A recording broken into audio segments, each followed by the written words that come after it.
Present.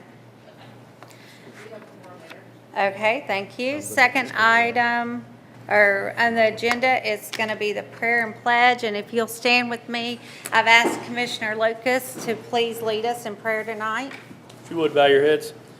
Dear Lord, we just want to take a minute tonight and just say thank you for everything that you've done for us, God. We thank you for this beautiful city that we live in. God, we ask that you be with us tonight as we make decisions that hopefully will better this city. We ask that you be with each citizen tonight.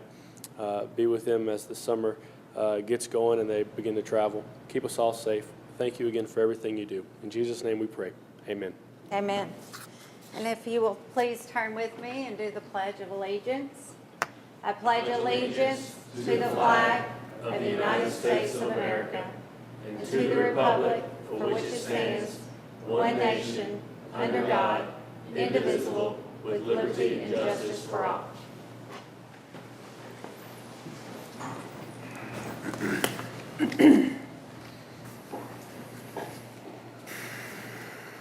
Third item is the approval of the agenda. Motion to approve. Second. Got a first and second. Any discussion? Any changes? All in favor? Aye. Opposed? Motion carries. Item 4, public hearing, and I don't believe we have anything tonight, right, Ms. Johnson? Okay. And item 5, citizens' comments. Okay. Item 6, awards and recognition. Okay. I do want to, we did have a kid that won like state at the high school. Last name's Parsons. Middle school. I think for the 400 individual, Logan Parsons. Logan Parsons. So we should probably invite him and let's honor him for that great accomplishment.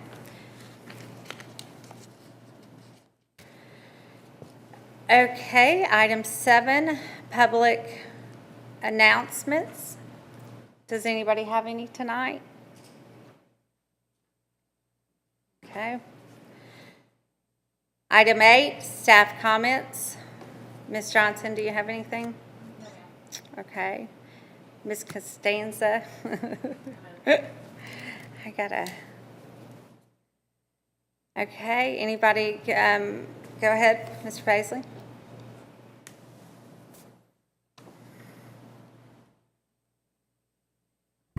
Just want to let everyone know, camp is starting on Monday.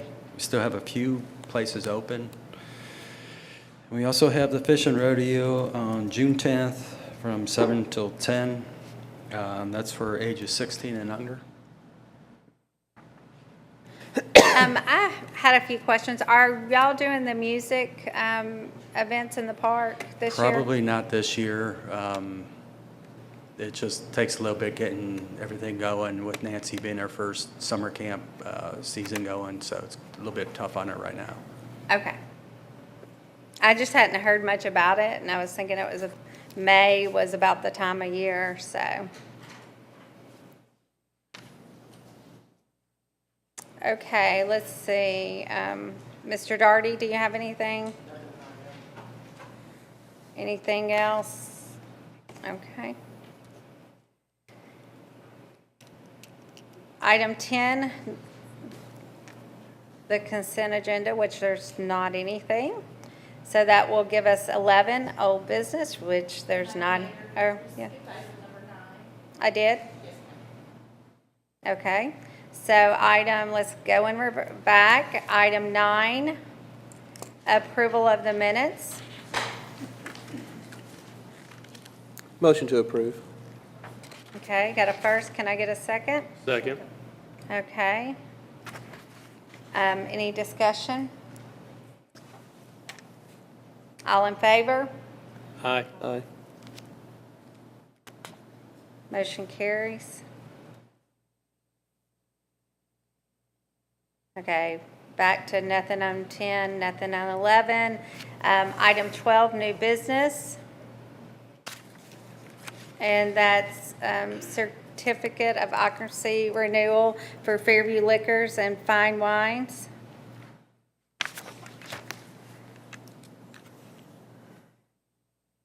Okay, if I get a motion for that. Move to approve. Second. Got a first and second. Any discussions on that? All in favor? Aye. Aye. Opposed? Motion carries. Item B, an ordinance number 2017-10, an ordinance of the City of Fairview, Tennessee, adopting an annual budget for fiscal year beginning July 1st, 2017, and ending June 30th, 2018. Okay, Mr. Collins? Mayor, members of the board, I submitted to you the proposed budget for 2017, 2018. That's what you have in your packet. In addition to that, I provided you tonight with what is the final detail behind that, so you can see specifically within each fund where each fund will begin the year and end the year, along with line items approved within each of those funds, and we can break those out. Those are generally broken out by three. The general fund is the document you have before you, the state street aid fund, and the drug fund are what in the advertised budget. The detail that I handed you tonight includes all of the revenues and expenditures by fund on the Excel spreadsheet version that I showed you tonight. It is substantially the same as what we've discussed in the past. There were some changes to it, but nothing of substance. I know you've just gotten this, and this is a first reading, and I'll be glad to entertain any questions on this specifically or follow up at the second reading. We do have a full-fledged presentation to go along with the public hearing for the budget that will go into some exhaustive detail as to where you are budget-wise, cash position beginning the year, cash position ending the year, as well as the projects or various items to be undertaken during the course of the year. Having said that, I will be glad to answer any questions you have regarding any line item or concern you have specifically related to the advertisement that you have before you. Okay, any questions? I guess the only thing I would have is what exactly, can you just kind of, for when we do go back and take a closer look, what changes, what items were from last conversation? A couple of things that we did, and this will take a bit of discussion, but one of the things we did as a part of the city's budget, and if you'll look at the documents you have in front of you on page 20 of that document, on page 20 of the document that you have in front of you, it outlines your reserve fund balances and your 2026 debt fund balance. You have a total of 22 pages. Page 20 of 20 is actually the third page, I believe. But if you look at page 20 of 20, you'll see an operating reserve fund account of $600,000. That operating reserve of $600,000 is separate from your operating budget. That $600,000 is not to be touched or expended during the course of your budget year. So you'll have $600,000 in reserve that's a true reserve, not a part of your operating. Your current ordinance specifies 5% of an operating reserve. By that number, by this budgeted number, that 5% will be $280,000. To be conservative, we doubled that amount, which would make it $560,000 and round it up to $600,000. That $600,000 in the operating reserve account is cash in the bank today as a reserve fund. So that $600,000 reserve is separate from the first 19 pages that you have that apply to the budget. The second half of page 20 is the 2026 debt reduction fund. As you're aware, the city has a bond issue that it currently is scheduled to expire in 2030. There's been an effort to repay that 5 years early, 5 calendar years. That fund currently has $170,000 in it. We will fund that $85,000 during this year, and it will end the year with $255,000. So the $600,000 in reserve is a true reserve, and the $255,000 in the 2026 debt refund are cash in the bank items not subject to expenditures in your budget, if that makes sense. Those are on their own. Okay, so when you presented the budget to us before, there was, what about there was $1 million in reserves? Is that still there? You're Correct. saying this 600? Sure, and I'll show you where that is. Okay. To fund that, again, the reserve was funded at, by ordinance at 5%. We did the 10, rounded up. If you look at page 1 of this document that you have before you, there's a new line item that is the capital fund. It's the 4th line over, where you have the total fund, operating, facilities fund, and then the capital fund. And that beginning balance is $400,000. That's where that $400,000 remainder is. $600,000 in the reserve, we moved that $400,000 to capital. So your reserve is fully funded at twice the amount. We took that 400 and put into capital because there are going to be some capital needs from the city that need to be considered. So that was seed money for your capital fund going forward, and there are some expenditures that come out of that for this year for Public Works. But Mayor, that's where that remaining. Okay, so the capital fund, you're actually going to spend that in this budget? No, ma'am. Of that 400,000, you're only spending 120,000. You'll end the year with $280,000 in that capital fund account, which is what we previously discussed as a part of the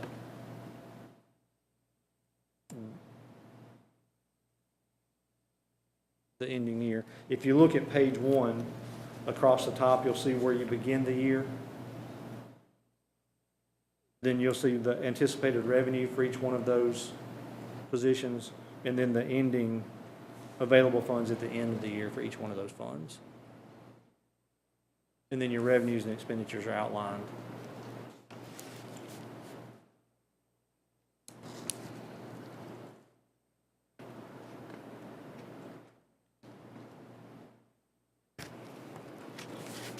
Okay, did anybody else have any questions? Comments? I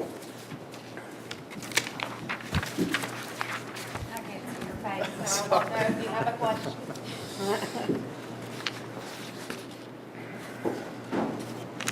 Mayor, I do have a question and more of a confirmation. This budget does include the new pay scale, correct? Yes, sir. Okay. As well as I believe, a 2% increase Yes, sir. for all city employees. Yes, sir. What you have included in this budget, the other document that I handed to you that's not the budget document, but that's a 4-page document that it's somewhat of a blur, just because of the sheer volume of information that's on it. That, yes, sir, that is your pay plan. What I've done is insert the employees on the new pay plan that you have here. They'll be inserted at their next closest rate, and then 2% will be added to that. So the average is going to be about 3% across the board, but that starts the installation of the pay plan.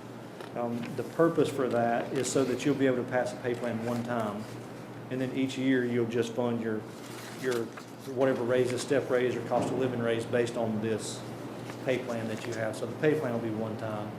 It'd be set aside, and then your budget would just simply be a budgetary inclusion for that. But long answer to yes, sir, it does include that.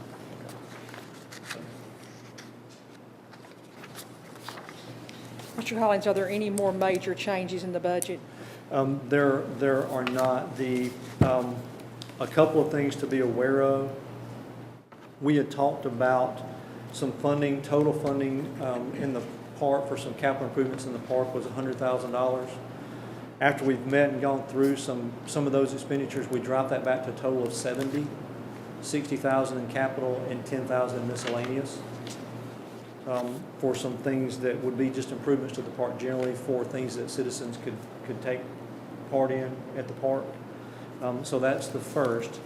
The second is, if you'll look, and I apologize, I don't have the presentation for next week tonight, but I'll try to explain this. In your 2016 audit, the audited number for your cash position included money from all sources except for the facilities fund and the drug fund. Included in that big number were unexpended balances from the State Street Aid Fund and unexpended balances from the School Facilities Fund. State Street Aid obviously can only be used for State Street Aid. School Facilities Fund, as it existed, could only be used for school facilities. Now, there's been some change to that with an agreement or dissolution of agreement between the city and the county. So those funds are still available. Included in that, and this is the biggest change, the first thing that we discussed, Commissioner, was the School Facilities Fund has a revenue of about $135,000 a year. What we discussed was taking that revenue and remitting it back to the schools in some form, be it operationally, capital, or some other form. That $135,000 expenditure to the schools is included in this budget. What's also been included in that is a total of $200,000 to the high school, anticipatory $200,000 for assistance with the facility, the press box at the football field. That would leave a balance of $400,000. If you'll look at, again, page 1, under the school facilities, which is the middle line item, it's just under operating at the top of the page.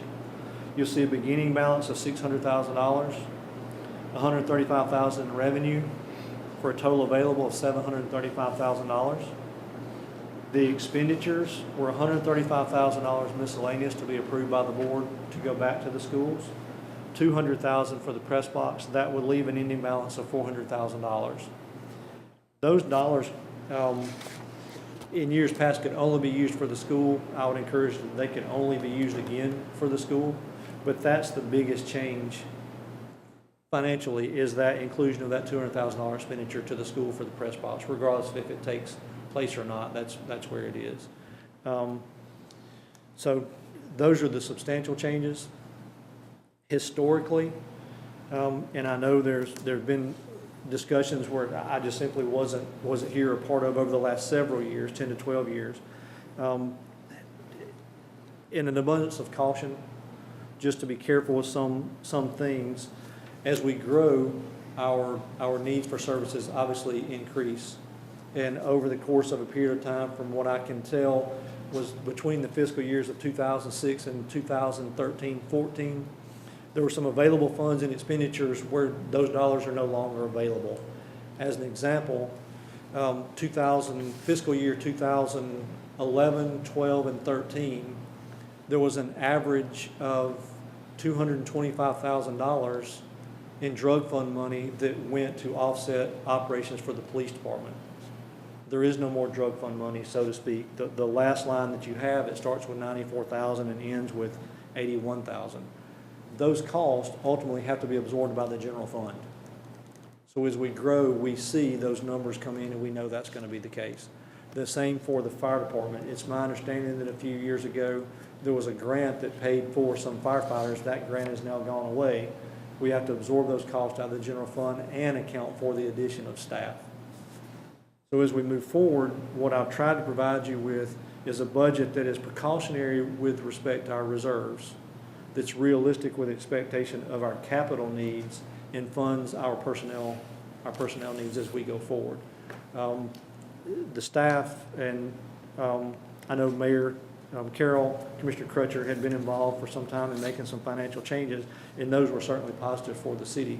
As we go forward, I want to make sure that there's clarity with our cash position as well as our budgetary position, and I favor cash. So as we go forward, what I hope will be through the first half of this year, be the remainder of calendar year 17 and the first quarter of the calendar year of 18, I hope that we learn that what we have is sustainable. We've seen a lot of change over the last 2 years. Sustainability is going to be very important, and we'll get into some of that when we get to the presentation. But what I've worked to put together for you is something that I'm certain is sustainable for the remainder of this year, calendar year, into the 2018 calendar year, and then look at the capital needs we know we're going to have, specifically sewer and police department. So we're trying to be cautionary in all of those. More of a dissertation than information for you, but there's a lot that's gone into this so that we can be secure within our conversations to our citizens that we're making investments that benefit them while also securing their dollar. So, I guess my only concern is, and maybe because I lived through it, so bear with me. Certainly. My only concern is moving that over to the Capitol and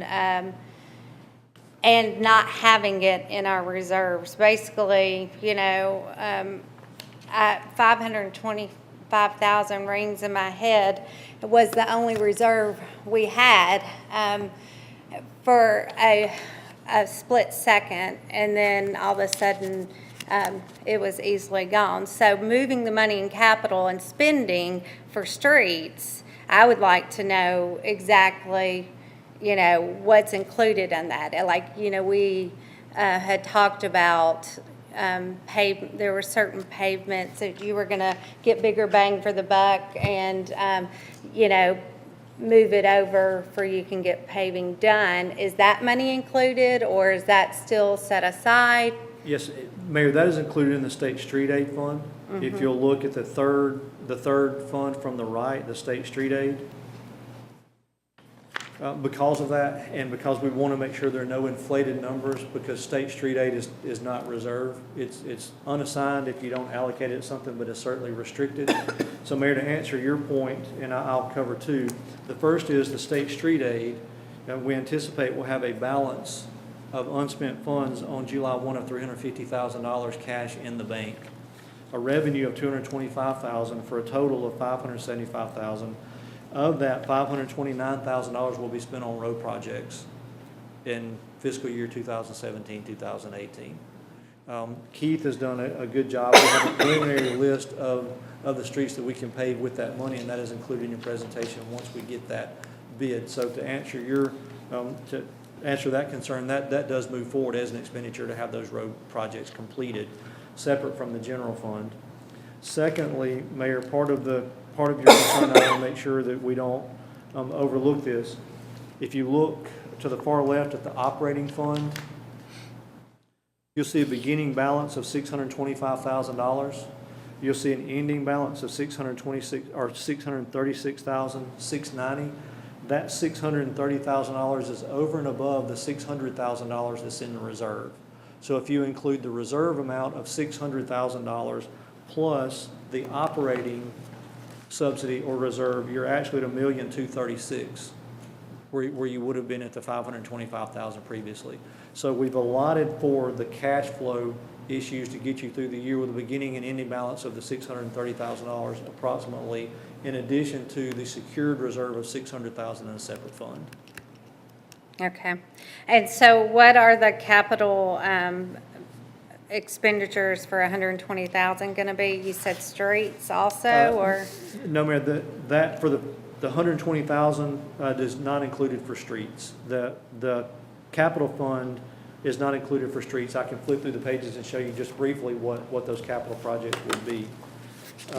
If you move to the last two pages that you have, you'll see capital, thus your capital budget. Those are unnumbered. After page 20 of 20, you see two unnumbered pages. That's your budgeted capital for the year. As you see that fund, that all goes back to the last page. And of that capital money, you have $30,000 that may or may not be spent as a part of a match for the Cascade system for the fire department, SCBA, or self-contained breathing apparatus. That $30,000 is a match for that. We anticipate spending that money. We don't know if we will or not, but it would be there. The next $30,000 is for assault bin that we've done some work on, because obviously we use salt to address the roads. We need to have some way to secure that salt. So that's what that fund is for, that 30,000. And then we have park improvements at $60,000, and that will be a variety of things that we're going to propose to the board for improvements, so citizens could use some enhanced facilities and programs at the park that they will be able to do. So that's where your capital comes in as a part of that process. Okay, and then just for clarification on the press box, the board did not approve, correct, to pay, it was just the initial additional money for, to have the engineer work and, right, so that's coming back in front of the board. That is correct. If there is a project to be done, where the city would entertain some cost or contribution toward the press box, then the school facility money is where that would come from. I just want to let you know in the budget that if that money is expended, you see your beginning and ending year balance as a part of that. Certainly that has to be proposed and worked through, but it's easier to consider that on the front end and know where your cash position is than consider it on the back end and try to determine what your cash position will be after you made a decision. So Yeah, I like that. I was just making sure that I understood if That we is- voted or not. That is correct. So, a lot easier to approve it and then do amendments. Anybody else have any questions? Okay, you do? Well, to clarify, we wouldn't be necessarily approving, it was just proposed. Correct. There's no approval of the $200,000 in there. You want to show where there's potential that it could be spent, but the project, if it were to be entertained by the city, would still have to be brought back to the city council. The city council would simply have a line item to show where the funding source comes from and availability of those dollars. My next question is, the estimated revenue that we're showing, that's based upon actual revenues from the previous year, is that correct? Yes, sir. There's some rounding, but there's no substantial increase from what's projected for 2017 versus what we expect to be fiscal year end reality for 2016. Or actually end of 17 going into 18.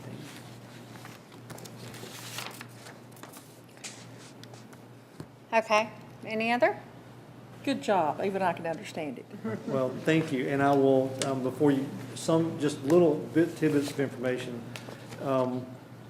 In going back and looking at this, I've kind of re-engineered the last 4 years' worth of cash positions for each one of these positions, each one of these funds, so we'll kind of know where we are on all these, but some things of note. For this budget to work, your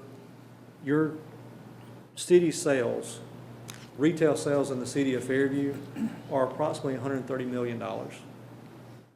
If you apply the number to it, that's a lot of money spent in the city of Fairview. We went back and did the numbers just tonight, as a matter of fact, and if you take all of those numbers and put them together, that's a lot of money. So when we talk about shop local and spend your dollars here and do those things, that's important to us. We have city sales tax of roughly $630,000. We have some state shared sales tax and county shared sales tax and some other things. But if you include all those city, state, and county shared sales taxes and you put those together, to kind of put that in perspective, for the city of Fairview to fuel one patrol car for one shift, 20 gallons of fuel that we're going to put in a patrol car to go through, it takes approximately 10 families to spend $100 in the city of Fairview so we can fuel one patrol car for one shift. To buy a shovel takes 10 families spending $100 at Walmart or Publix or some other place to buy a shovel. If you take the standard Hardee's, and I don't know what this Hardee's does, and I don't want to speak to what this Hardee's business does, but if you take the average same-store sales for the average Hardee's store, and you take what they contribute or would contribute in the city of Fairview in property tax and sales tax, it pays for the fire chief. So when you start looking at these businesses that come in and you see why we need the growth and development and all these things, there's a dollar value that we apply to that. And as we move forward, we're going to apply a business model to everything we do. If it's an annexation, If it's a business coming in, if it's those needs that we have, we want you to have the information based on this and your cash in the bank so you can make educated decisions rather than pressured decisions as you move forward. That's very important for us to go. So we'll see more of that when we get in the next couple of weeks, but it's important for you to know where your dollars come from and how they work. So.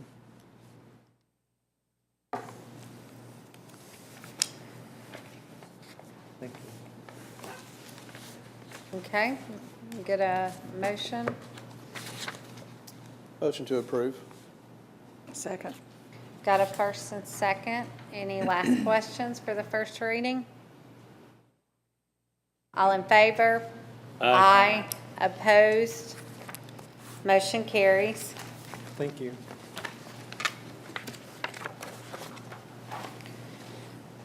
Okay, 12C, review process for bond renewal. Commissioner Burks. Yes.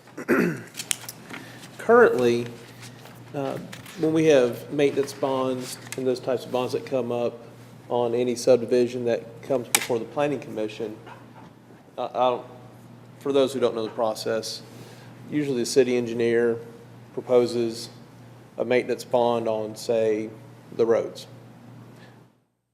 of X amount. Say it's $400,000. That bond has to be renewed every year, or it has to be called by the city. If we have a subdivision that's finished phase 1 and they're waiting on phase 2, they don't typically do the final coat on the roads. But we require that they maintain a bond to do so. The problem becomes each year they come back and say, well, we're not ready to do the next phase. We want to renew the bond again. And the bonds traditionally get renewed and renewed and renewed and renewed. We have some, I think, that have gone 5, 6, 7, 12 years. Those bonds have been renewed without the additional phase being completed and without that road being paved. So we have citizens who have bought into these subdivisions that don't have a finished road because the developer wants to hold off so he doesn't have to do a final coat and then destroy it if he ends up doing more construction. I'm asking that we consider changing that so that the Planning Commission can renew it one time, the first year, and after that, for any additional year, that it comes back to the Board of Commissioners for several reasons. Citizens that are upset about this are calling us. They're not happy about this issue. They're not calling the Planning Commission that's making that decision. We're the ones that are accountable for it, so we should have some decision-making in that process. So I wanted to get everybody's opinion on this. Again, I think it's appropriate to renew it 1 year at the Planning Commission. After that, I think it needs to come to us, those who are accountable to the citizens, to make that determination on whether it should be either called or renewed. So a resident could live in the neighborhood for 2 years with the road not being paved, finished paving. Correct. And there may be good reason to renew it. They're in the process of beginning the new phase. It just depends. However, if we're looking at a situation where phase 1 and 2 are done, phase 3 is sitting there, and it's been sitting there, and there's no plans to move forward, how long do we want our citizens to deal with that without having a completed project? Again, they're going to be upset, and rightfully so. They're not calling the Planning Commission members, they're going to call us. And I don't want to say, well, sorry, we don't have any say over it. The Planning Commission renewed it for the 7th year. They're not the ones who are accountable. We are. So we're the ones who need to be making that decision. And this board may say, maybe we'll allow the Planning Commission to do it twice. First year, second year, and then it comes to us. I don't know what the preference is, but it needs to change. It needs to come to us at some point. And that's something I wanted the board to discuss and consider. I have a couple thoughts just from sitting on the planning commission for a while. And I do agree with Commissioner Burks that we will be the ones receiving the phone calls. But in a subdivision, basically the reason they do the top coat last is because there's going to be damage with the additional construction and the trucks coming in. So I actually have a couple thoughts. I mean, and maybe you could share with us, Chris, about, what maybe some other cities do. But, I mean, why couldn't we put a limit on how long a developer can leave a subdivision unfinished? I mean, is that possible, or is the only way, because why aren't these people finishing the subdivisions? And I don't know. Do you have any thoughts or input versus, the recalling the bond to finish the pavement versus just not allowing them to sit on a subdivision so long? I think it depends on the situation. I certainly have been around developers that run into issues, maybe has to do with market, and then you also have issues where they're really not planning on continuing construction for whatever reason. It's too expensive, they've abandoned the market, etc.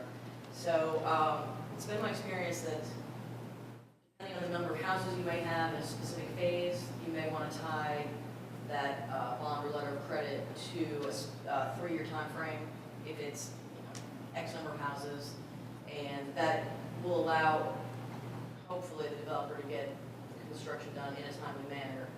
You don't want to have people living in a 3/4 built out subdivision that don't have the appropriate streets in there where you've got manhole covers or water meters sitting out. It's dangerous, causes problems for safety. So, and as far as other phases, future phases, you can always try to mandate some kind of construction entrance that's not going to go through a finished phase. I mean, there's ways of having it taken care of. So, I'd be happy to do some research and make some suggestions to the board on this issue moving forward. I mean, I think it is a problem. I think Commissioner Burks is correct. I mean, we have several subdivisions that aren't, finished. I just think it's more than just the bond, I mean, yes, we can pave that one section of the road, but eventually that's going to be, in most subdivisions, city roads. So we want some way to hold them accountable too for that section of the road. So I'd be interested just to kind of compare it to what the other cities, and maybe it's a little bit of both. You have a certain percentage of the road or the subdivision complete, then we expect it to be paved, or the final topping. I don't know. Well, Mayor, Yes. I'm not sure that I even like someone sitting for 2 years in a subdivision where there's no top coat and they're having to dodge manhole covers. And so, and to me, what you're saying is a whole different thing. It's a whole new, different ordinance of how long can a developer leave property. So wouldn't it make more sense to kind of look at what Commissioner Burks has said first, and then if we need to, then start creating ordinances that a developer cannot sit that long and not do anything? I mean, that sounds easy. Well, I mean, it might, but it really goes hand in hand. I mean, just from sitting, I mean, if you want it to come to the commissioner, and that's how the commission, and that's how I perceive what you're saying, is let them approve it once, and then, after that, it would have to come because it ultimately falls on us, correct? So, if you want to come up with a time frame, but when somebody builds or buys a house in a new construction neighborhood, they have to take that in consideration, that the subdivision may take years to build out. Now, I think what we're dealing with is a lot of time has passed. You know, the planning commission just renews, and coming up with that limit. It could take a subdivision a couple years to build out, but I don't know. I just think that it would be interesting. Do y'all know how many subdivisions this would be an issue? I don't off the top of my head. However, do we know what the longest standing bond is right now? Roughly? Commissioner, the longest one the one that I know of that's been out there the most has been out since 2004. That is Sweetbriar Springs out on Highway 96. You have a few dilemmas, so to speak. The first is the board, the city manager, whoever can't really control the market.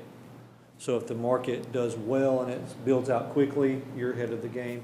If the market does poorly, like we did 10 years or so ago, then you're stuck with the unfortunate reality that market goes poorly. A couple of ways to address that is identify a time that would be reasonable in the city's eyes for the completion of the road for the first phase or the wearing surface. 2 years, 3 years, I get that to some extent. Moving in and the construction part of that just does take a little bit of time. There are also things that take place invariably with these subdivisions as they're built. You're going to have things, when you look at the as-built, when you look at the storm drain, when you look at the inlets, all those things, it's kind of a moving target until you get a certain area complete. It's just the nature of what you have. The way to combat that as best you can to address both of those will be to require 2 bonds. The first would be the bond, so you say within 3 years, let's say, 2 years, or the planning commission could extend a 1-year bond once, or a 2-year bond for 1 year, or whatever the number is, to get you to a reasonable number. But your first bond would be performance bond, where if they don't perform for whatever reason, then you call that bond or that letter of credit and you install the wearing surface on that. At the same time that they issue the performance bond, they would also issue a maintenance bond. So they would go through, you would have the performance bond that says if within this certain window or within these certain parameters, they don't follow through, then we can exercise the performance bond, have that work done, and the builder developer, in this case the developer, would still have a secondary maintenance bond out there. So if for whatever reason that road failed during that period of time, typically a year, then you could go back and call that maintenance bond and have the repair work done. In that scenario, you're between 3 and 4 years into a subdivision, which is not unreasonable to have the second layer of asphalt installed on a particular phase. If you've gone longer than that, and as a general rule, there are going to be problems with that subdivision where they've added phases more than they thought they were going to, or the phase just hasn't completed and sold. So generally 36 to 48 months is going to be a reasonable window to install the wearing surface and allow yourself for a maintenance bond on there. So that would be my suggestion, is to just simply determine what that window is. Typically 24 to 36 months is going to be plenty of time to install the wearing surface, and then a 1-year maintenance bond after that. You'll know within that year. Typically with that in that period of time, the road's not going to fail. What you're going to have is the infrastructure under the road that fails. Or with any new construction, you're going to have a storm drain inlet, a line that goes under the road, water line, that sort of thing. Where the road doesn't fail, it's what's under the road that causes the failure, and there's separate maintenance bonds, performance bonds for that as well. Okay. We got the planning commission chair here, Mr. Butler. Would you mind just coming up to and kind of weighing in? We'll get there eventually. That's why we have you come.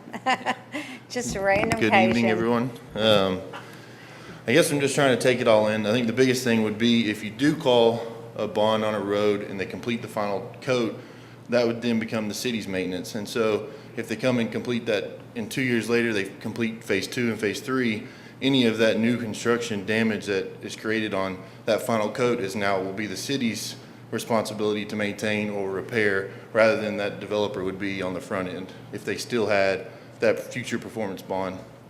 And I think each one's going to be different in individual case as well. Sometimes you'll have a layout of a neighborhood where you can get away with a phase and it's not going to be affected. You'll still have a back construction entrance or things. But if you have a subdivision that's been sitting for 10 years, I think you certainly want to try and capture the completed section to try and, for the citizens. Another thing, just to throw even more at you guys, one thing we recently talked about was those ones that do outlast 10 years or so or go longer, possibly creating an increase, a percentage increase as materials or labor increases. So in 10 years, we call that bond, maybe that amount doesn't cover what needs to be completed anymore. So just a food for thought there. Thank you. That's a good point. Yes, Commissioner Rainey? So is it not possible that we can require, if there's going to be phases of a development, could we not require a construction entrance? So that if they did delay, the front, the whatever portion could be paved? Each individual project would just be different for access points and roads and things like that. So it'd be hard to mandate it if the neighborhood only has 2 entrances and you call one of them construction entrance, eventually you'll have houses on that area, if that makes sense. But you might have a neighborhood like Sweetbriar Springs that has one way in, one way out. Well, and hopefully we've learned from that. But is there any way that we can do that? There are two options there. First is, Commissioner, as you mentioned, mandating a construction entrance. Sometimes that's just not available depending on the property being developed. It's just that is difficult to do from time to Okay. time. One thing that you can do is you can require maintenance bonds per phase to allay some of the fears where phase one comes in, and let's say phase one takes 5 years. You've installed your second layer of asphalt, you've exhausted your maintenance bond, and there are no issues with the road. Developer comes in and wants to complete phase two. You can require that developer to obtain a maintenance bond on the roadway for phase one. So if For there's any damages. So there's damage or construction, damage that takes place from construction of phase two, they can provide a maintenance bond that provides the repair of any damage they did to phase one. So there are ways to do that, to follow through as a part of that. So you don't want to discourage the development. Again, let's take the Sweetbriar Springs. That one's just come up and recently come before the board, and obviously that's a good thing for the city. You want that to go. Were we in a different circumstance where the second layer had been installed and the road is in good condition, to protect that, you can require that they provide you with a maintenance bond for the roadway that they will use during a certain period of time. And if there's damage to that, then you can certainly have them do that. You can do it by lot. You can do it by individual lot in the neighborhood. Simple things to where, let's say that we're 80% complete in a subdivision, we've installed the wearing surface, all those things are gone. You can change it to where you cannot install your construction dumpsters, your construction entrances on the road. They must be self-contained on the property. I would argue that 80% of your construction damage on a road to a subdivision being finished is infrastructure equipment parked on the road, not actually using the road. So as you go forward, you can require that those things be off-road, off-site, so that you don't damage the road and you mitigate that as you go through. You can also follow that as a part of your building permit, where you don't issue a CO if there's any damage adjacent to the road where it was obviously damaged by there. So there are mechanisms in place to follow that through. Ultimately, as we grow, we'll need to do that. But to solve the immediate question of what happens in subsequent phases, I would simply require a maintenance bond for the phases being traveled through, so that they may be maintained during the construction of the second or subsequent phase, whatever that would be. So you're saying additional maintenance bond, or you do the initial bond and then you require a maintenance bond until the subdivision is Absolutely. completed? Absolutely. Yeah, Mayor, I guess I want to clarify just a little bit. I'm not saying this is something we want to call a bond after 1 year when they're still building. That's not my suggestion.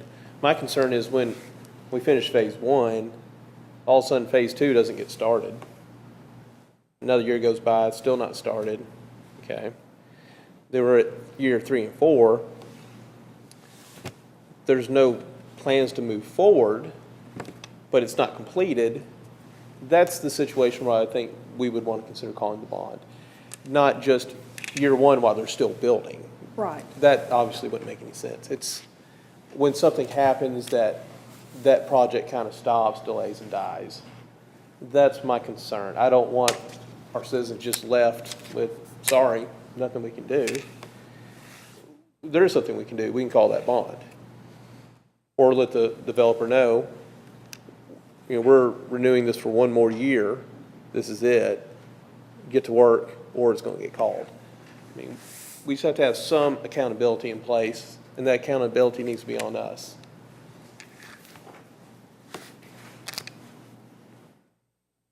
Well, I think I would be good with the planning,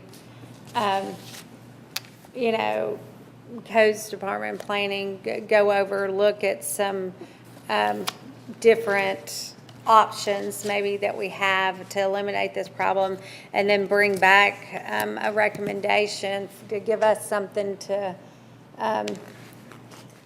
substantial in wording that we could look at and, make some decisions.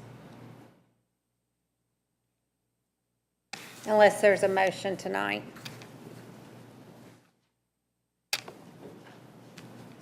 Okay.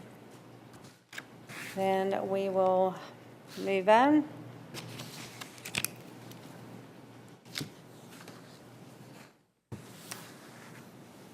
Okay, Resolution 16-8, a resolution to require appearance by all persons, companies, and titles or their duty authorized representative agent requesting appearance of requesting to conduct any business with any board, commission, or staff members or the city of Fairview, Tennessee.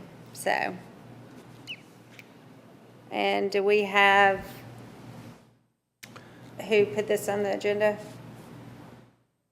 Mayor, I think this came up at the last meeting, and if you'll recall, we took a recess and the city recorder looked for it. It was later found to be a resolution, not an ordinance, and you should have all of it before you. It's a one-page resolution. It speaks for itself. It was passed in 2008. It can be repealed by the board, the will of the board, but I've read it. It speaks for itself. Apparently, a matter is automatically deferred to the next meeting, so there's no action needed to defer it. It is deferred if the person seeking action or some type of action from the city fails to appear, or their agent fails to appear, and then it's incumbent upon that person to reschedule the matter on the hearing, contact, I guess, the city recorder and ask that the matter be placed back on the city agenda. So I can only surmise what the reason for that was. Might have been that in fairness to the individual who's bringing the action before the board, if something happened and they couldn't be there, no actions taken in their absence that might be adverse to them. So, we could repeal it, we could leave it in place, you could change it, you could put conditions on it. I mean, I can certainly see why there would be legitimate reasons why a person would miss a meeting. If they've got something important for the city to do, asking the city to do for them, if they had an illness in their family or a conflict in their schedule, something happened and they just could not be here. So there's really no legal advice I can give you other than we have it. You can repeal it, change it, or leave it in place. Okay, and so I think there was some talk about the resolution probably should have been an ordinance. Do we need to?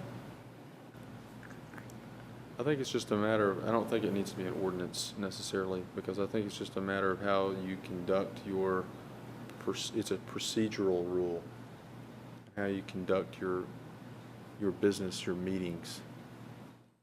So an ordinance would really be a codified law of the city. So I don't really think it needs to be in the form of an ordinance. Okay, So can I ask a question? sure. So if we changed it, so it was not automatically deferred, and you had business before the board, and you or no one came to appear before the board, then it's going to be up to that person to request it be put back on the agenda, not just being deferred. Correct? Yeah, I mean, that's the way it is now. I mean, deferred, you can get hung up on the semantics of the word deferred, but deferred merely means to me that no action's being taken on it that night. It's not being voted up or down. It's not, the request is not being granted or denied. We're just not going to act on it tonight, and we'll act on it in the future, but it's going to be up to you to contact the city clerk and get it back on the agenda. And so if we change that, I mean, how could we change it? How would you How do you want to suggest? change it? Well, I mean, I think that if you don't show before the board and you've not called and said there's sickness in my family, Yeah. or, you know, I'm hung up in traffic, I'm not sure that it should still be hanging out there. Yeah.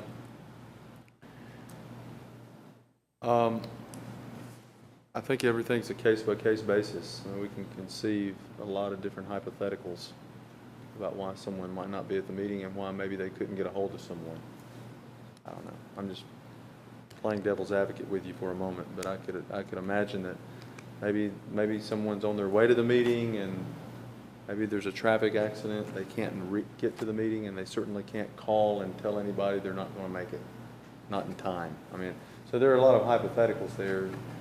But I agree with you that ordinarily you would think that someone could at least have the common courtesy to notify the clerk if they know a few days in advance that they're not going to be there, so that it can be taken off of the agenda. It's just a matter of preference on how the board wishes to conduct its business. Well, then, do we even need this, any kind of resolution? I mean, if it's going to be kind of a case-by-case event, couldn't we just, I mean, do we even need this? No, you don't need it. Why do we have it? I can only guess, and my guess is that it was put in place so that if a person could not attend the meeting, did not attend the meeting for whatever reason, that the board didn't take action on a matter that might be very important to that person in their absence. I can only guess that that's why it was put in place. The question that I had was, if it's automatically deferred, and I've read this, but does it automatically come up at the next board meeting, or is it just a state deferred question without a defined when it would come back? Yeah, It just says deferred. Yeah, deferred, and they have to reschedule it. So Right. I'm reading that to mean Right. it's just passed to a future meeting, and it's not scheduled, and it's going to be incumbent upon the person asking that this act be taken to contact the clerk and arrange an appropriate time for it to be acted upon. Well, and I think that's what you Maybe, do. maybe not. You just pretty much say, if they do not contact, the city by noon of the day of the meeting, then, they would have to go through the process again of getting it added back onto the agenda. I mean, I think that would probably do, which instead of automatically deferring something, they would have to notify the city to be put back on. I mean, odds are they're going to notify the city anyway, if, they want to be put back on. But you could add that little bit of wording just to, Yeah. I mean, you know, make sure. Very discourteous for someone to have an important matter that they wish for the Board of Commissioners to take action on, and it to be placed on the agenda, and the clerk to copy the relevant documentation and disperse it to the members of the board, and then they just not show. But sometimes there are excused reasons for why people do not show up for meetings, and we can think of 1,000 of them. And so I think that probably this resolution was put in place to protect those persons who were in the latter category. The last thing somebody would want is to have something very important before the board that they would like to appear and be heard on, and for whatever reason they could not get here or make it, something came up, they had an emergency in their family or an event and they didn't make it, and the board voted it down in their absence. I think that's what this was meant to protect against. But again, I wasn't here, so that's my guess. This was done 2008.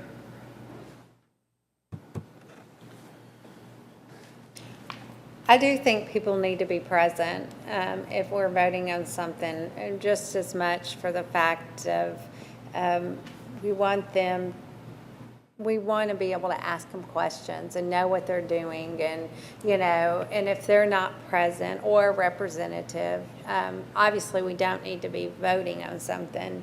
But there is that standard of what is professional and appropriate. And yes, wasn't done, but yes.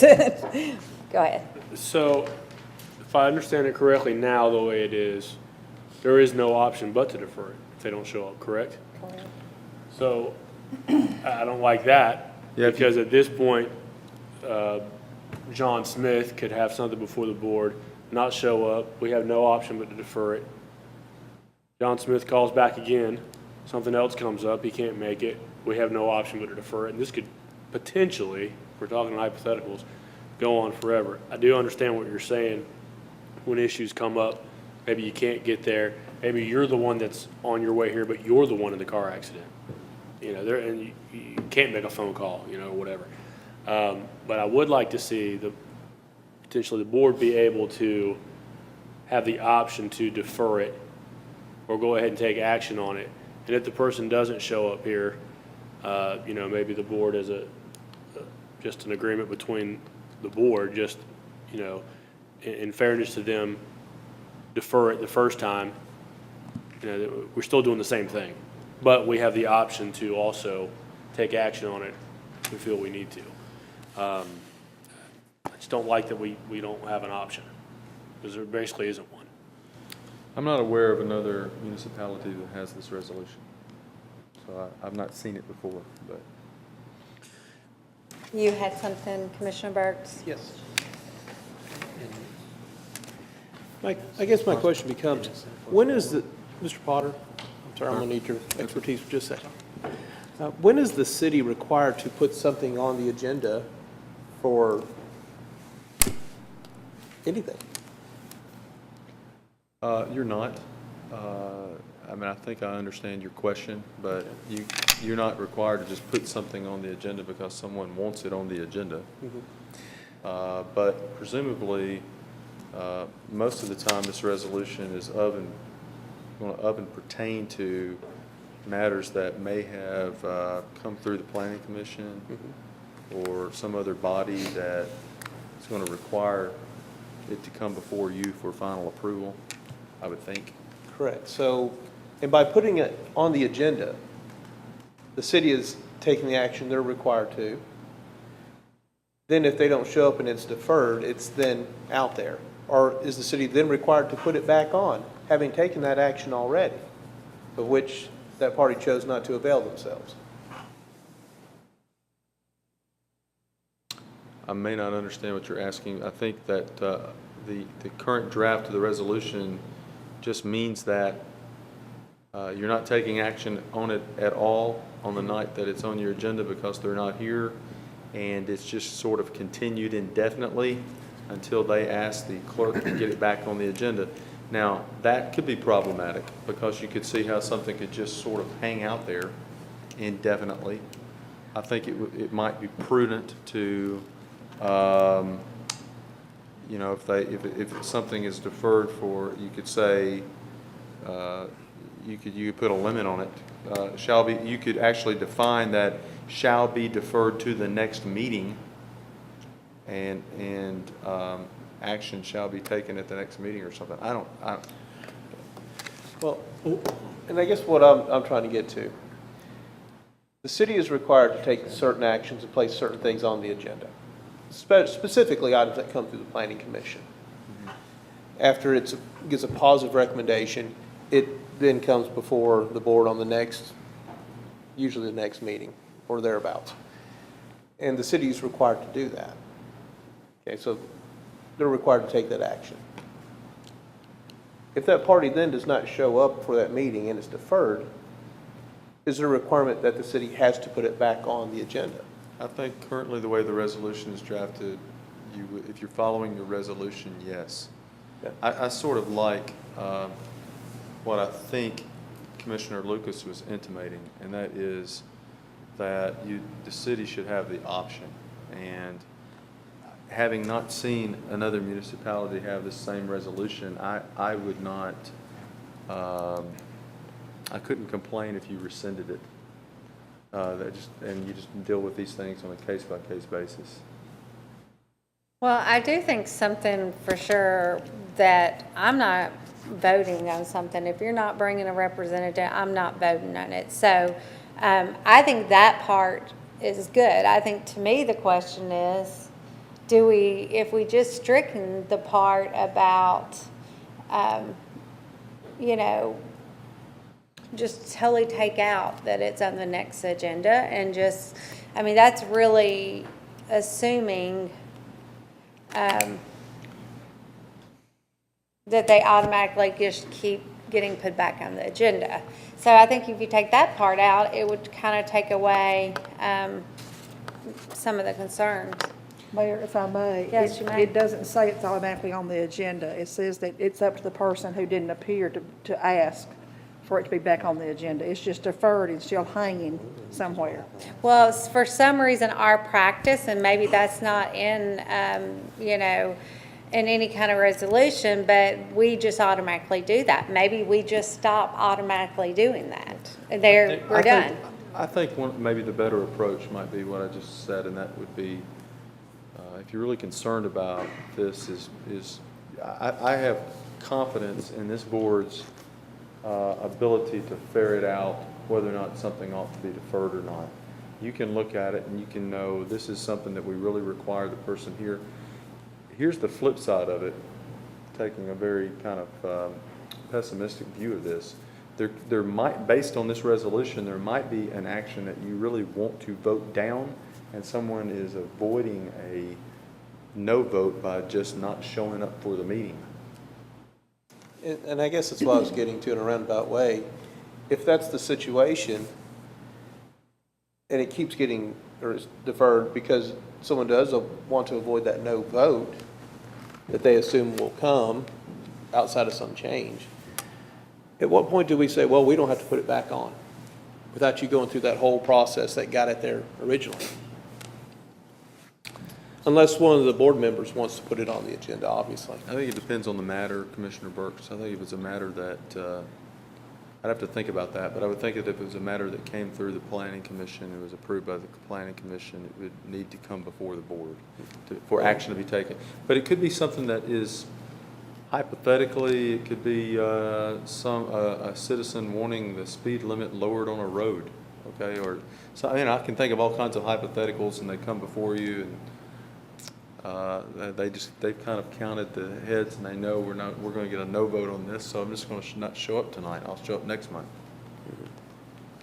The cleanest matter is to repeal the resolution. That's right. I think that settles 90% of the concern. Then I'd move to repeal the ordinance. Second. Okay, we have a first and second. Any discussion? Mayor, just to be clear, The ordinance, the resolution is to repeal Resolution 1608. Excuse me, not ordinance, yes. And before you vote on that, just so that you know, I mean, that does not mean that in the future, Commissioner Brooks couldn't make a motion and go, I make a motion that we defer this. Absolutely. I mean, depending on the matter, It's just not automatic. it's just not automatic. Well, I've been here long enough to know that that could go both ways on you by totally eliminating it, because then you have, a majority that, could turn something down for whatever reasons. So, I mean, that's kind of, to me, it just opens up a lot more questions. And whether or not it's a resolution, but it may be if we take the resolutions but give guidelines that the city requires to the individual developments, maybe that's another way around it. You're expected to be at the meeting, I don't know, would we need a resolution to give recommended guidelines or, You could do that. It would be a separate, it'd be a separate motion than what Commissioner, you could follow up with that if that was the privilege of the board, certainly could entertain that, no question.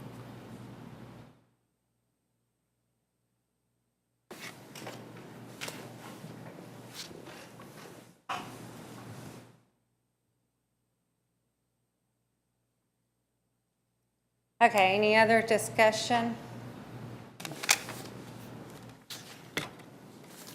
All in favor? Aye.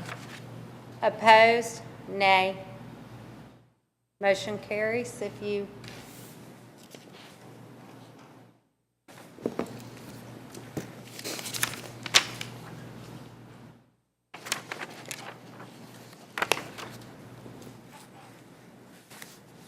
Okay, that will bring us to 12E. Is that correct? Hang on, I got off my page. Okay, yes. Resolution 09-17, a resolution adopting a public record policy.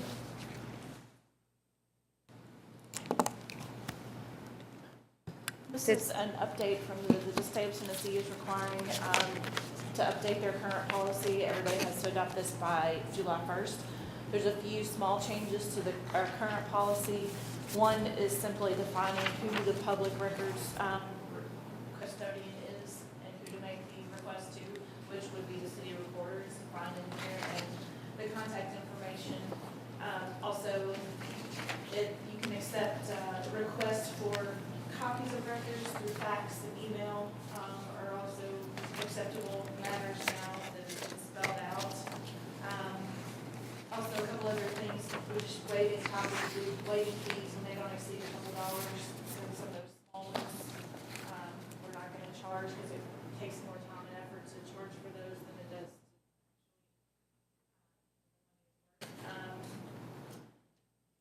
Just a few small changes like that that the state requested. And some updated forms as well. I have reviewed this, Mayor, and I think it's acceptable, and it's in compliance with the state law. Okay.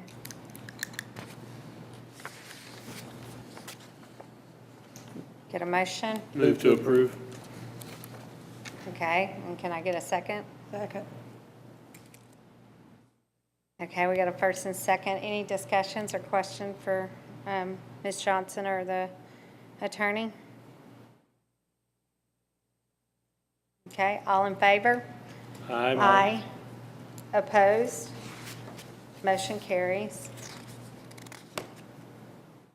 12F, ordinance number 2017-13, an ordinance to amend City of Fairview, Tennessee Municipal Code, Title 8, Alcohol Beverage, Chapter 2, Beer, Section 8-203, Beer Board established. this is relating to the discussion that was had at our retreat back a few weeks ago to kind of clean up some of the boards and eliminate crossover membership.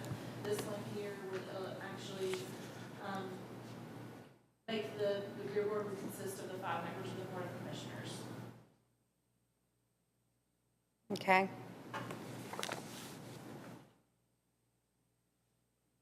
Move to approve. Second. Okay, got a first and second, and discussion? Mayor, Yes, go ahead, Commissioner Rainey. I do have one question, because I think this has come up before. It says that all members shall serve without compensation. So that doesn't apply if you're a BOC member and you're serving on, just to clarify. Well, you're getting paid to be a Board of Commissioners member, not to be a beer board member. Okay, that's all I wanted to know. Commissioner. The idea of doing this is take away some of the spots. Beer Board in particular meets, it met tonight and it lasted, I don't know if it lasted 2 minutes. Before that, it met in October. It's just kind of silly for citizens to have to come down for a minute and a half or whatever. It just seems a waste of their time, especially when we have other boards that we would like to get people on. I think that's just the idea, just take it down to us, since it's typically done before our meeting anyway. It'd just be removing 2 members, I believe. Yeah, because we're one short, is that correct? Ms. Johnson? And we're one short of the beer board, or all the seats filled as it currently? They're currently all filled. Okay. You know, I understand the logic of that, but then also, I understand, you know, it's nice having the individuals, and they didn't seem to mind coming. So, you know, kind of, I know there was the new member that said that, you know, they were actually excited to finally have something on the agenda. So I don't know, just besides we just wanted 5 versus 2, but I will tell you, in the past, when there has been stings and, you know, things in this city where they had to come in front of the beer board, it's nice having citizen input, because basically you're putting it on the back of the Board of Commissioners. So thinking about it a little more, and just, we've never had those seats empty because people won't fill them for the beer board. So I don't know that it's necessary to get rid of them. It'd be different to me if we couldn't fill them or people wouldn't show up. It gives you more of a majority if you had the additional, you know, members. Now, granted, I doubt that any 2 of us will be gone at the same time, but you never know. Wouldn't be a commissioner meeting, so if it was 3. So I don't know. I appreciate citizen input at any time. I appreciate citizens coming out and wanting to participate. I'm not trying to damper that in any way, shape, or form. This is just part of the overall, all the boards and commissions. Just trying to simplify things a little bit. I'm happy to leave it at 7. I don't care one way or the other as far as that goes. I don't know if it really matters so much, other than it's nice to have the citizen input on it. And again, you're correct. I don't think this one's ever really been vacant before. I think it might be the false advertising from what it sounds like, but. A little more excitement than really, and it is. It's rough to have people come for, you know, 5 minutes, but it's never not been filled. And so that's the issue. And I do think that, like I said, you know, the time that we had several businesses and got busted for serving, and we had to have these business owners come in front of us. It was good having other people on the board and just having that citizen input, so.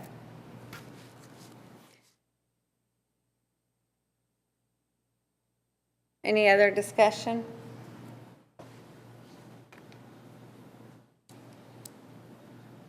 And we have a first and second, correct? Okay. So, all in favor? Aye. Opposed? Nay.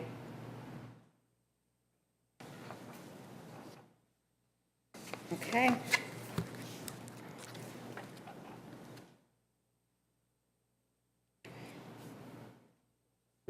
Okay, that will be 12G, ordinance number 2017-14, an ordinance to amend the City of Fairview, Tennessee Municipal Code, Title 13, Property Maintenance Regulation, Chapter 4, Tree Planting and Protection, Section 13-403, Establishment of a Tree Board. Or commission, sorry. Okay. Is there any information additional behind this on who put it on the agenda? Mayor, this is similar to the previous one. It's just cleaning up based on conversations that were had at the retreat, the commission retreat. This would a total of 5 voting members, and the city arborist would become a full voting member. A member of the planning commission, not necessarily the planning commission chair, would be a member, and then 3 citizens at large.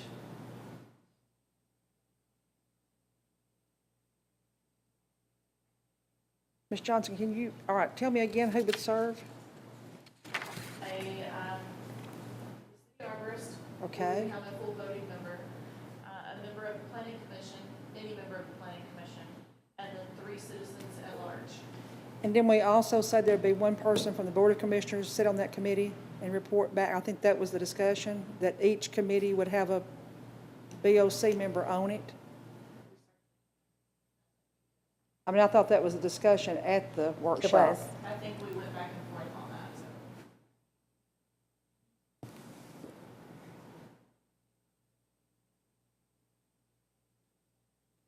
so. Okay. Any other discussion? Are we going to put that back in? I think whoever makes the motion, if they want that, they can add that back in. I do think that the discussion did come about. I can't tell you what time, but I recall it also.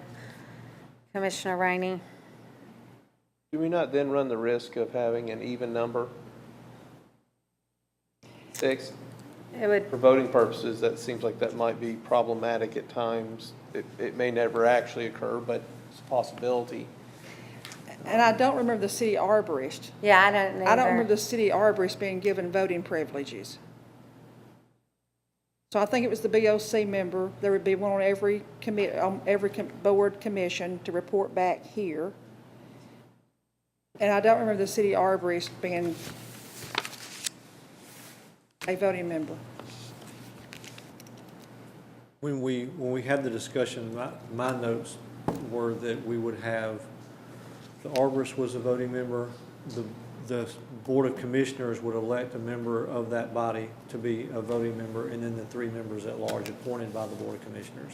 So the member of the Board of Commission members assigned to the tree commission would be the board member who reported back to that, for a total of 5 members. So that's how I had that. So no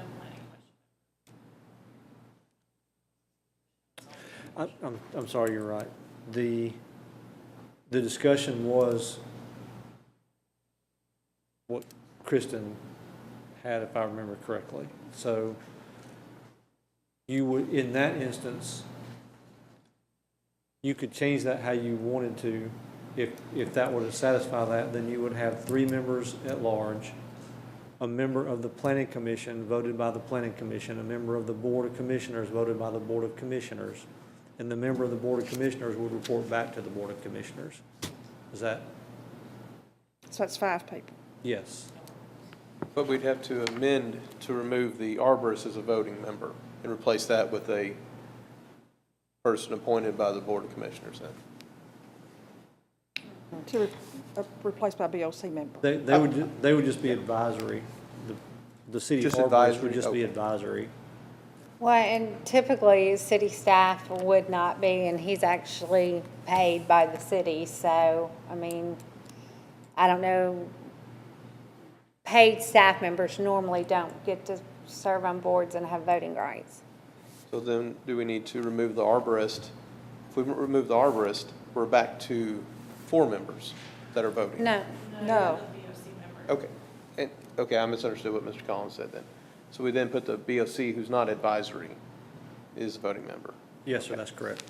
I misunderstood, I apologize.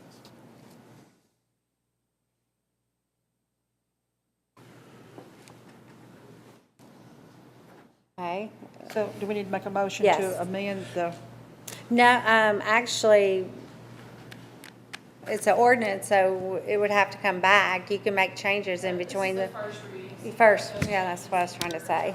Yeah, in your first reading, you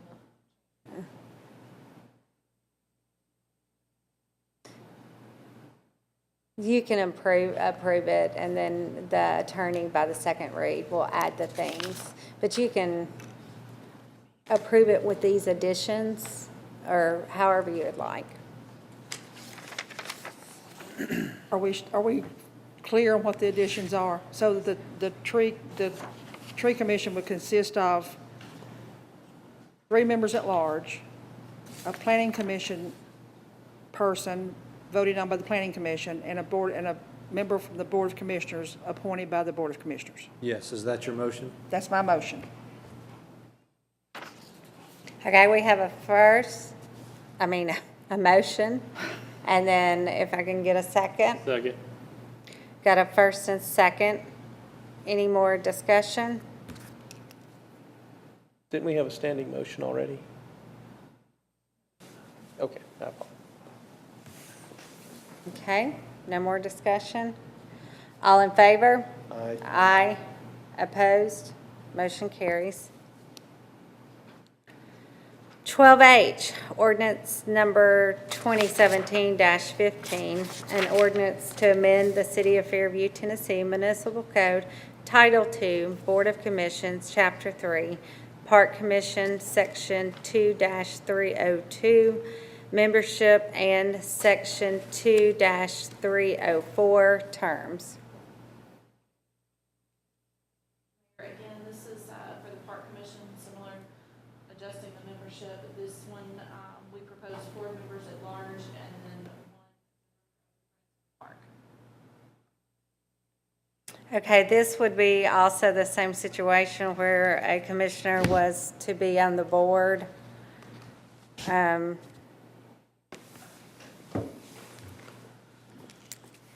So I know we'll need that change.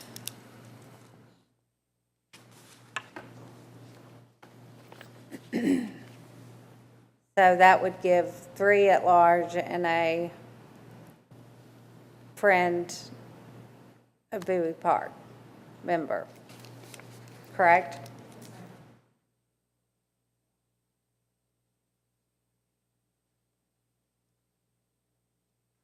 Any other thoughts?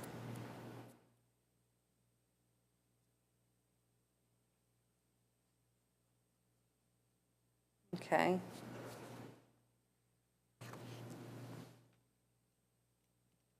I do have a question on this one. Yes. Are there any open seats currently on the Park Commission? I don't know how this falls out. Well, not counting this. Is there any, I'll be honest, I don't have that in front of me, and I'm not. I think there are some open seats as it stands currently. what's the total number of members that are on there currently?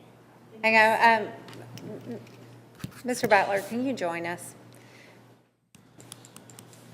He is also our park board, and he has those answers for you, so. There's currently 1 open seat, and it would be the seat that is filled by a planning commissioner, is our open seat right now. Okay.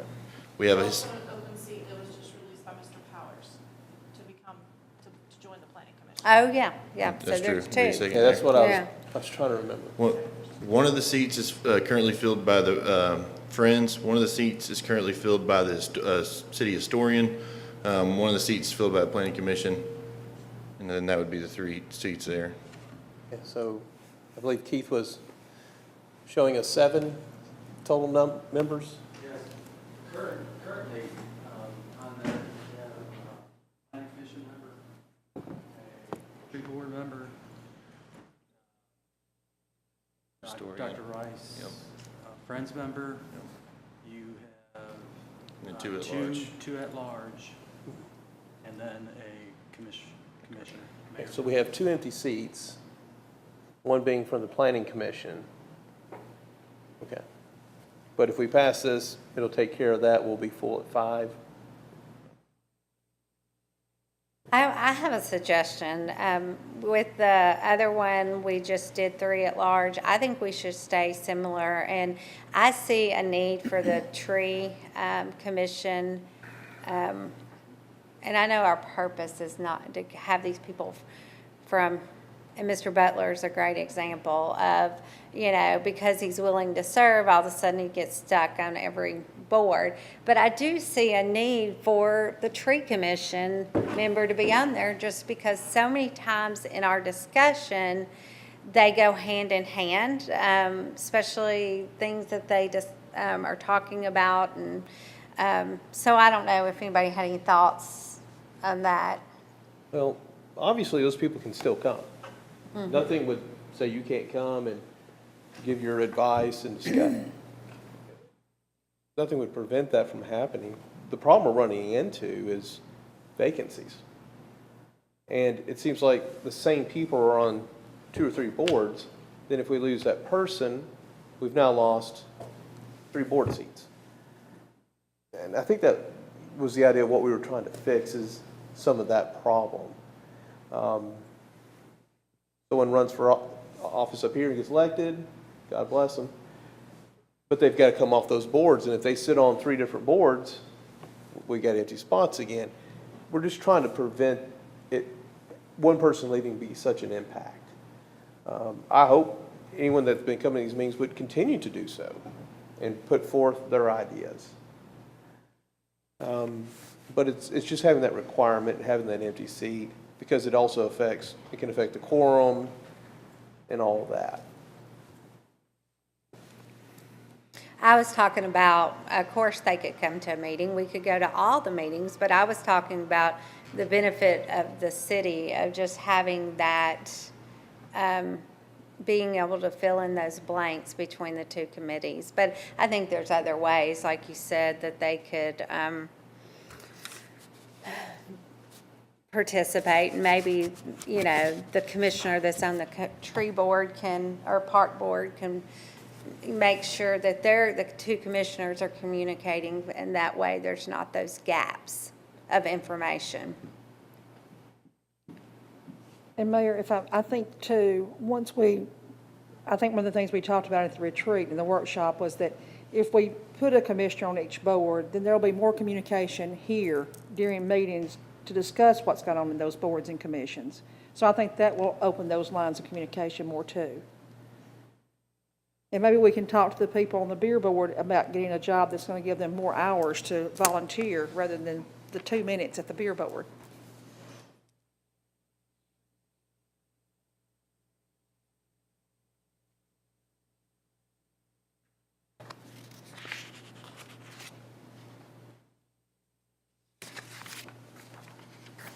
Any other thoughts?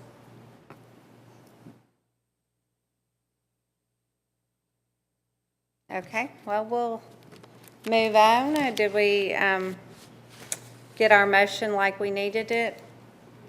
Okay. So if somebody would like to put a motion on the floor, Motion to approve. like read, or do you want to add the commission? I would just move to Commissioner. approve as is and ask that the city attorney make the revision before second reading, that we go down to 3 members at large and add a board of commissioner appointed by the BOC. Okay. Second. We got a first and second. Any more discussion? All in favor? Aye. Aye. Opposed? Motion carries. 12I, Amendment C, extension to the interlocal agreement between Williamson County and the City of Fairview for the provision of a periodic road work and maintenance to the municipal roads. Okay? Anybody want to share? Update, an extension of our mayor. Okay. They have to, they don't do the work unless they're asked to do it by the city. Okay. And so we're just updating your, Move to approve. Second. do we have to vote on this? Because it doesn't read, You would have to approve it by vote. huh? You would have to approve it by vote, yes. Okay. It So, extends, I was just thinking, I'm so used to the discuss and take action, and it took me to I to, I was sitting there thinking out loud there. Okay. So we got a motion And a second, I think. and a second. Who seconded? Ms. Rainey? Okay.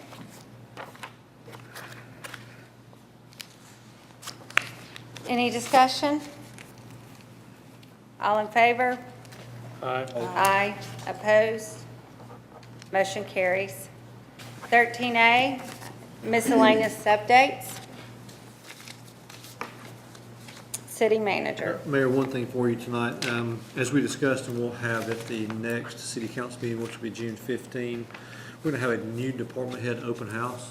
We'll likely start that at 5:30. As you know, we've had some significant changes in our department head personnel over the last several months. We're very proud of that. We look forward to having our community get accustomed to a little change of way we do business at the city and have some of our staff available for that. We want to make sure that everyone has an opportunity who would prefer to come out and just put names with faces and make sure they get a chance to see some of the new and improved city staff, so to speak. So we look forward to having that out. We think that'll be a good event. We looked at for that to be a good way to kind of kick off the new budget year and really make the turn for the city of Fairview and see what we can partner with together, all of us pull in the same direction and turn the city into. We look forward to it very much, and we hope to have people come out and be a part of what's going on in the city. That's what I have for you tonight. Thank you. What is Yeah. that date? Sorry, what is that date again? 2 weeks from tonight, June 15, Okay. at 5:30 PM. And it'll be just from 5:30 until council meeting starts. Okay, Mr. Bowden? City attorney, do you have anything? I will plan to be there. Okay, I don't great. have anything tonight.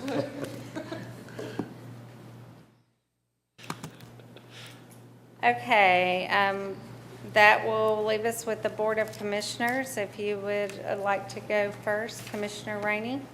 I think I'll follow in the footsteps of our city attorney and say I will be there, and I have nothing else. Okay. Commissioner Lucas? Yeah, I just want to again say congratulations to all our graduates here in Fairview.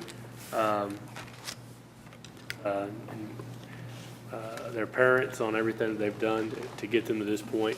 Also, and I'm not going to name names, but everybody that has worked on this budget, thank you. This is great. And looking through this, I'm excited about the future for sure. And so thank you to all of you that have worked on this. And that's all I have tonight. Thank you. Commissioner Burks? In addition to congratulating, I can't talk tonight, our seniors that are graduating. Everyone that's moved up a year, congratulations. I hope you enjoy your summer break. I wish I could. I'm jealous. And also, everyone start planning for the July 3rd event. I'm excited. It's always fun. Can't wait to see everybody there. Okay, thank you. I just want to take a few minutes just to let y'all know that this week I had the opportunity to go with the other mayors in the county and speak at the Williamson County Realtors. And just, it was fun, great time. I always enjoy being with the other county mayors, and but it was interesting. Fairview had the most questions, and basically it was talking about, these are realtors, so basically what's going on in Fairview. So normally when I go to an event like that, and it's typically majority Franklin Brentwood people, there's not a huge opportunity, and I have to kind of slide my moments in. But our moratorium actually had made a lot of the realtors and developers have a lot of questions. So I was so thankful that those were present did ask these questions, so I could have the opportunity to, give them factual information. So I just want to just repeat it, because I know a lot of times the rumors and, bad information gets passed just because people don't understand or they read a headline in the newspaper. We are still building in Fairview. Anybody could come and present a subdivision to the Planning Commission. The only thing that we have restricted is the PUDs. And the reason we did it as a board was for the fact that we had a lot of the same houses coming, and we knew that we wanted to work on our comprehensive plan this year. Any developer that wants to come and build a house, come on. I even made some suggestions on what price ranges and types of houses I think that would go over really well in the city of Fairview. There's certain ends of the market that are not being touched, and there's not a variety of homes. So just to let y'all know that the city of Fairview is not frozen. It is just PUDs that were affected. Now, as I explained to them, yes, developers and builders, they want to come in. They want to make the most money for, it's their business to make money. It may cost a little more because of the Dixon Water, which that was the other point that was brought up. But you build a quality home, you spend that little bit of money, and there's a lot of money to be had in our community. So I just kind of wanted to just put it out there for those citizens that might be listening. We are not, sitting here with a total moratorium and not building. Somebody told me the other day to get a tap. It was one single house to get a sewer tap, that it was going to take 18 months. To my knowledge, there's nothing like that. If an individual wants to build a house, you can come and build your house. You got to get approval from Dixon Water, but if there is an 18-month waiting period, then you need to call the city of Fairview and let us know if that's what they're telling you, because it is our understanding that single family developments, you can go and build a house and get a tap. So just want to throw that out there. I thought it was interesting seeing what the realtors